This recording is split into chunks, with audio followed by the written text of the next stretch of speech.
This is Nick. This is Jack. It is Monday. Welcome back, May 9th. And today's pod is the best one yet. TBOY.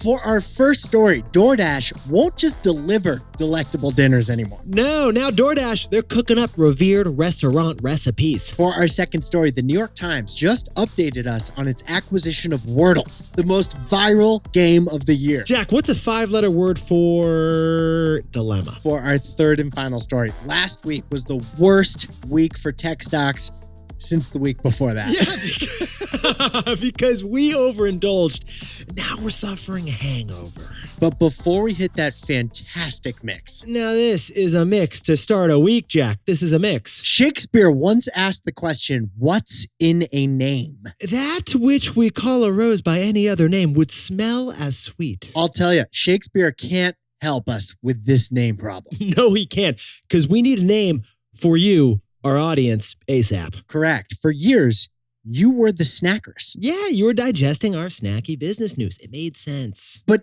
now that we've transitioned to the best one yet, TBOY. we're updating our contacts. Yeah, new phone, who dis? You have been incredibly helpful with hitting us up for ideas of what you should be called. Jack and I were blown away. Some of you said you should be called the T-Boys. Others said T-Boys and T-Girls. Tyler, Bradley, and Elise, you said that everyone listening to this pod should be the T-Bays. The best audience ever. But Jack, how about T-Pals? Or T-Buddies. Dina thinks you should all be T-Boy City. Because T-Boy City's on your atlas. Johnny Henderson, he thinks everyone listening is the onesies. Onesies works for pajamas. It does. Might as well work for a podcast audience. Or, Jack, we could just zuck on this one. Teammates. Yeah, teammates. Wow. It kind of works. That's actually kind of good. Not too shabby. Put that on the whiteboard. I don't want to zuck though. Yeah, that'd be awkward. But two names have been getting the most love from the formerly known as snackers. And here are those two names. The Besties and the Yetis. The Besties or the Yetis. Are you the best Besties yet? Or are you the best one yetis? Besties or Yetis? Nick and I cannot decide. We spent all weekend on this. So we said, you know what?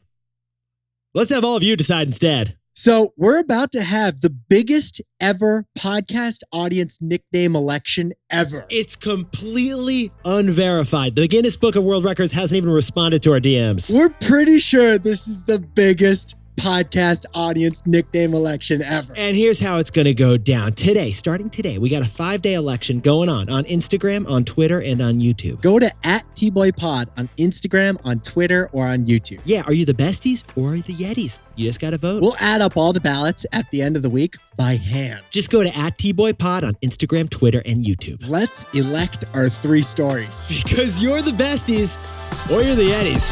15 years before this song, 2 boys from the Northeast met in the dorm. They had an idea that caused a cultural storm. It's the best one yet, but the best is the norm. Jack, Nick, that's it. I don't even think they need to practice. 50%, that's a fat tip. T-Boy City on your list. If you know, you know, cause we ready to go. We can't wait no more, so just start the show. Start the show. For our first story, DoorDash just told us that you're going out, but you're still ordering in. Oh, and by the way, they're not just dashing anymore. They're cooking too. Great first date joke if you kind of want to impress the other person across the table. What's the joke, Nick? Okay. If someone asks you your favorite type of food on the date, you say DoorDash. I'm glad you're not single anymore. Follow-up favorite cuisine? Grubhub. Okay. Surprise news about DoorDash. Revenues jumped 35% last quarter, despite our return to normal. Because apparently people just keep ordering in despite going out more. You might be watching less Bridgerton by day, but you're still crushing that pad thai takeout by night. Jack, how many orders did DoorDash whip up in just the last 3 months? 400 million, which sounds like a lot. We have no context. But 400 million is a lot of orders. Feels like a lot of orders. Here's the real surprise, though, from DoorDash. They just opened up a ghost kitchen in the borough of Brooklyn. Big change for DoorDash. So here's the deal. With the ghost kitchen, you can't get a booth at the ghost kitchen. It's not for the customers out there. You're not going to get a booth by the window.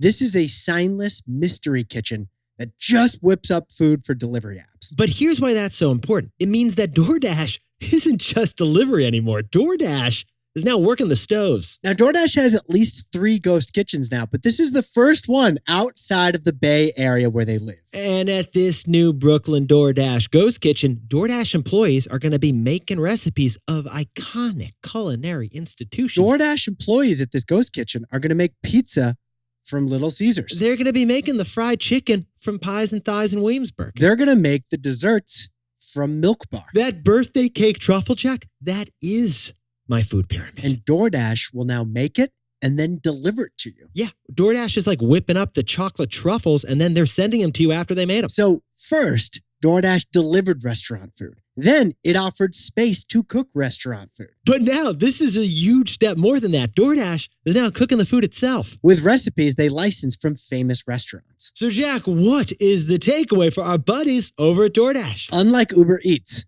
DoorDash has original content. Yeah, it's a creator. On Netflix, that was a platform for third-party shows. Used to be. DoorDash used to be a platform for just third-party foods. But then Netflix made that huge change a few years ago. Netflix started making its own shows and schmovies, which we now call original content. Guess what? Now DoorDash does content too. The content is the calories. And now with this ghost kitchen, DoorDash does original content, just like Netflix. DoorDash isn't just a gig platform middleman anymore. They are creating original content too. It's a huge decision, and it differentiates DoorDash from every other delivery app. For our second story, the New York Times has a couple updates about its 2 brand new toys, Jack. The Athletic and Wordle.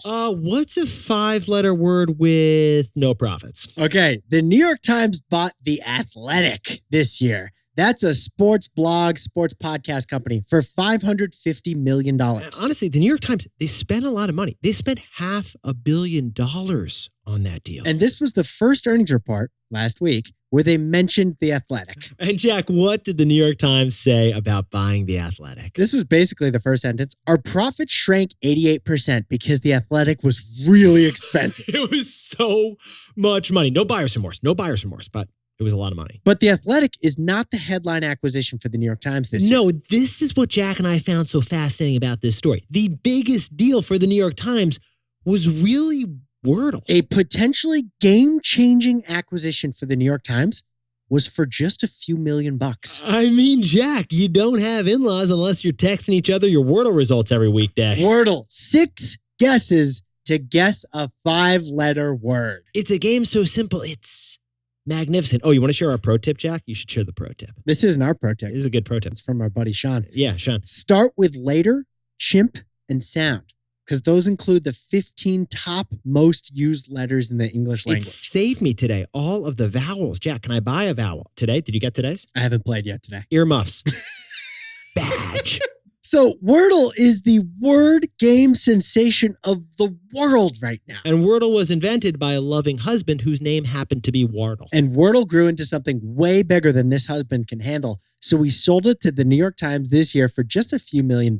But here is the key hero stat that Jack and I just got from the New York Times. Wordle brought the New York Times an unprecedented tens of millions of new users in the first quarter. And let's keep something pretty critical in mind, Jack. The New York Times only has 9 million subscribers right now. Exactly. So Wordle just brought in tens of millions of potential subscribers to the New York Times. Now, Yetis and Besties, that sounds fantastic, but it does lead to one problem. When the New York Times acquired Wordle, they promised all the Wordle fans it would stay free. For now. For now. For now. Which means that the New York Times is making almost nothing off the millions of Wordle users. For now. For now. So, Jack, what's the takeaway for the New York Times? For now. Here's the New York Times' Wordle dilemma. To paywall or to cross-sell? Can we talk about our lives right now? You wake up, you open a browser each morning on your laptop, you Google the word Wordle, you play one game of Wordle, then you text your results to your buddy Timmy, and then you move on. That's it. That's your Wordle daily situation. But the New York Times is a publicly traded company. It can't just sit back and not monetize one of the most viral games of the year. That's why we have a warning for Wordle fans out there. Yeah, we do. You're about to get paywalled or you're about to get cross-sold. Because the New York Times is either going to put Wordle behind a paywall, so you're going to have to pay to play. Or they're going to throw a bunch of ads at you while you're playing Wordle for like random companies or other New York Times services. To paywall or to cross-sell? That is the New York Times' Wordle dilemma. Now, a word from our sponsor, Robinhood. Okay, so Jack and I got into the news business with our previous company, Market Snacks. Our goal was basically to democratize financial news for our generation. Cut the jargon, talk about the profit puppies. So when we first connected with Robinhood, there was a chemistry there. We were doing for financial news what Robinhood was doing for the financial system. Robinhood was democratizing finance for all, and it started by eliminating trading commissions and building a beautiful app. Remember, we had the same color green, so The green was destiny. destiny, absolutely. So we sold Market Snacks to Robinhood, and we launched Robinhood Snacks. The equivalent of proposing, getting married, and building a family together in just 3 years. Much more to come on why we're thrilled that Robinhood is our exclusive sponsor. If you're not investing in Robinhood yet, to get started, you can go to robinhood.com/tboy and choose a free stock. That's robinhood.com/TBOY. Certain limitations apply. For a list of other fees, view the fee schedule at rbnhd.co/fees. All investments involve risk. Robinhood Financial LLC, member SIPC. By the way, Robinhood no longer affiliated with us or the podcast. For our third and final story to kick off the week, it seems like everyone overindulged in the pandemic. Now the economy, businesses, and stocks are all nursing a brutal hangover. Okay, so here's how Jack and I like to go into the weekend. We like to go into the weekend celebrating some wins. But then we look back at Thursday, and stocks had their worst day in 2 years. Not exactly a win to celebrate. I'm getting messages that I either have to sell stock or put more cash in my account. Not a good message to receive. Jack Kramer, I'm not familiar with that individual. So last week, Jack and I were telling you about how we all overindulged during the pandemic. We did. Congress and the Fed, they basically gave us a little too much stimulus. Right. Then the economy recovered very quickly, and suddenly we were all revenge spending on like a fire pit and 3 Pelotons. Peloton needs another Peloton. Now, it wasn't just the DC policymakers, though, who were overindulging over those 2 years. Companies, a whole bunch of companies got ahead of themselves with some overindulgence. Some companies thought the party was going to continue, so they kept ordering shots of Fireball, even though everyone had kind of left. Let's kick it off with Amazon. Last week, Amazon announced they have too many distribution centers and too many fulfillment workers. We repeat, Amazon has too many people working for Amazon. They got too many of those giant box fulfillment centers shipping your boxes. Those giant fulfillment centers are expensive. So Amazon announced last week their first quarterly loss in 7 years. Okay, so that's Amazon. Jack, can we kick it over to Netflix? $17 billion on new movies last year? Yeah, Why not? Why not?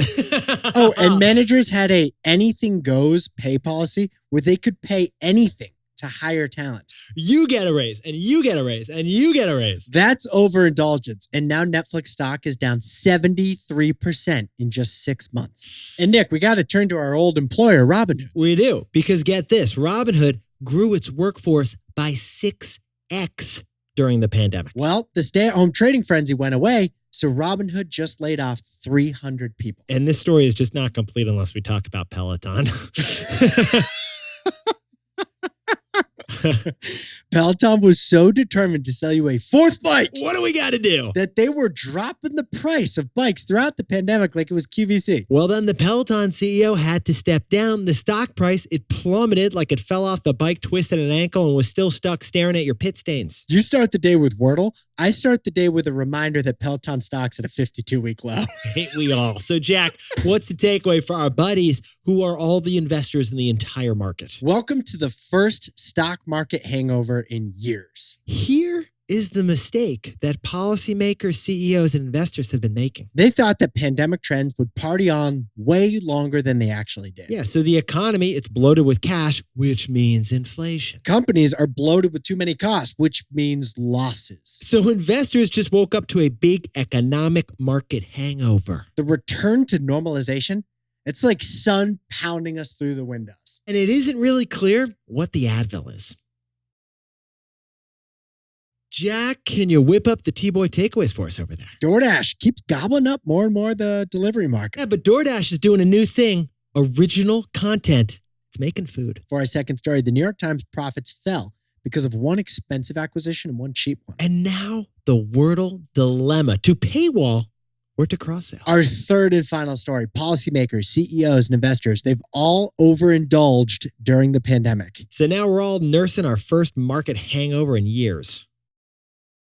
Now, time for the best fact yet. This one sent in by Nick and Jack. It's actually sent in by us. Yeah, this one worked out really nicely. All right, Nick. Most popular baby name of 2021. Okay, the most popular girl's baby name of 2021. What is it, Jack? Olivia. Yeah, Olivia. There we go. And Jack, the most popular boy's baby name of 2021. What is it? Honorable mention is Wilder. Chalk one up for the pod, son. But the most popular boy's name is Liam. The reason we're bringing up these baby names is because we need that new name for our audience. You used to be the Snackers. Now you're the besties or you're the Yetis. You're the Yetis or you're the besties. Or you may be some write-in candidate that's going to just blow this whole election out of the water. No write-in candidates, but we want your vote this week on Instagram, Twitter, or YouTube. Go to T-Boy-Pod on every social platform and vote for your name for yourself. I think you're allowed to vote more than once. This is highly unofficial. It's being hand-counted by Jack and me. Whatever the outcome, you are always the besties yet. You look fantastic. Nick and I will see you tomorrow. Can't wait.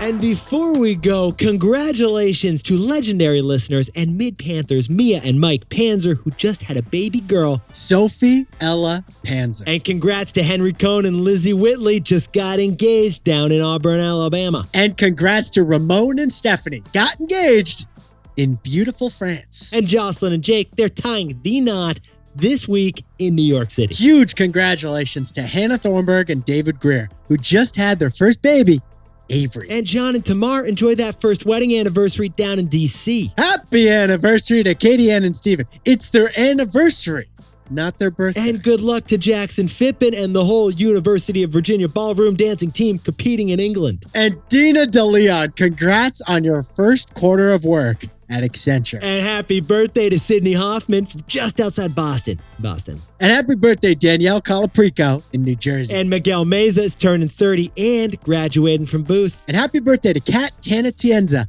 in Chesapeake, Virginia. And happy birthday to Jenny Bakakis over in New York City. And to anyone else celebrating something today, make it a T-Boy. Celebrate the wins. This is Jack. I own stock of Amazon and Netflix. And Nick and I both own stock of Peloton and Robinhood. Now, a word from our sponsor, Robinhood. So 4 years ago, we sold our company and we joined Robinhood. A lot of people asked, when did we decide that selling was the right move? So it was actually in our meeting with the co-founders, that's what sold us. Vlad and Beju, also former roommates, also met in college, also were hanging out in New York City's East Village after the financial crisis. And they just figured out how the financial system works. So Vlad and Beju saw that Wall Street bigwigs, they were getting their fees waived. And they figured out a way to waive commissions for everyone else too. So we saw a big, bold vision and decided to join these guys. That's where we spent the last 3 years until now. It makes sense now that Robinhood would sponsor our newly independent podcast. If you're not investing in Robinhood yet, you can get started by going to Robinhood.com/Tboy, choosing a free stock. That's Robinhood.com/TBOY. Certain limitations apply. For a list of other fees, view the fee schedule at rbnhd.co/fees. All investments involve risk. Robinhood Financial LLC, member SIPC. By the way, Robinhood is no longer affiliated with us or this podcast. I hope it's not like 51-49. Or would that be cool? That'd be kind of cool. Because I don't want to just be the podcast host of half the nation, you know? Week 2 tiebreaker. We choose 3 listeners to debate it in the octagon.